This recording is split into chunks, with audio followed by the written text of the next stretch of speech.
Presley, who died in 1977 at the age of 42, expressed deep frustration with his Hollywood career in recordings heard in the new Netflix documentary. Return of the King. The fall and rise of Elvis Presley comes to Netflix on Wednesday.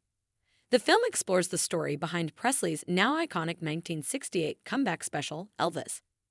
This is an aging superstar with one final chance to throw a Hail Mary and prolong his dying career, director Jason Hehir said. A new documentary about Elvis Presley reveals a rarely seen vulnerable side of the legendary singer.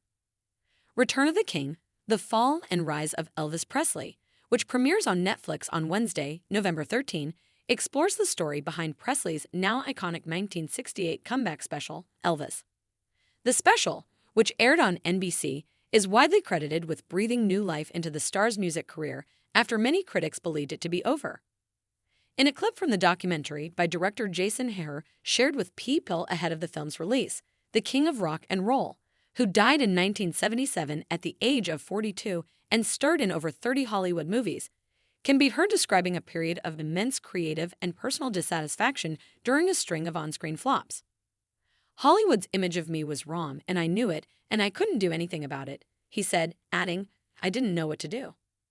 I just felt I was obligated to things I didn't fully believe in. At a certain stage, I had no say-so in it," he said of his movie career. "I didn't have final approval of the script, which means I couldn't say, 'This is not good for me,' and so I became very discouraged. They couldn't have paid me no amount of money in the world to make me feel I had any satisfaction inside," the icon added. Another portion of the clip shared with People shows Presley's ex-wife, Priscilla Presley, viewing footage of the singer in the 1967 musical Double Trouble. She watches somberly as Elvis, a Grammy-winning musician, sings the simple children's song Old MacDonald Had a Farm.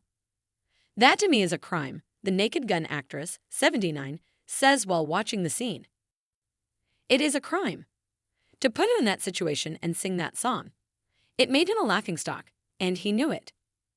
Priscilla has opened up previously about Elvis' desire to create meaningful work. "Musically, I think he was pretty happy with how things had turned out," she said in a December 2023 interview with the Times UK.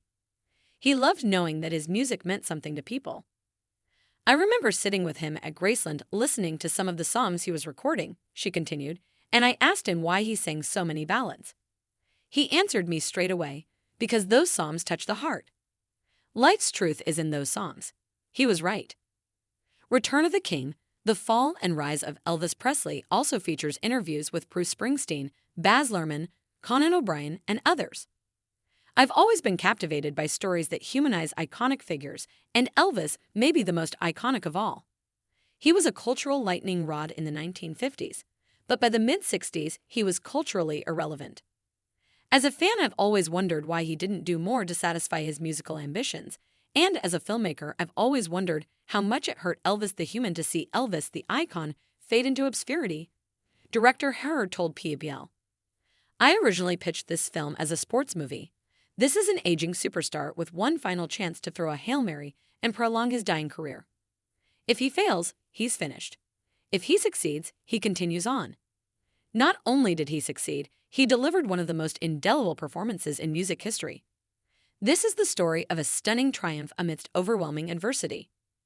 The film will be available for streaming on Netflix on November 13.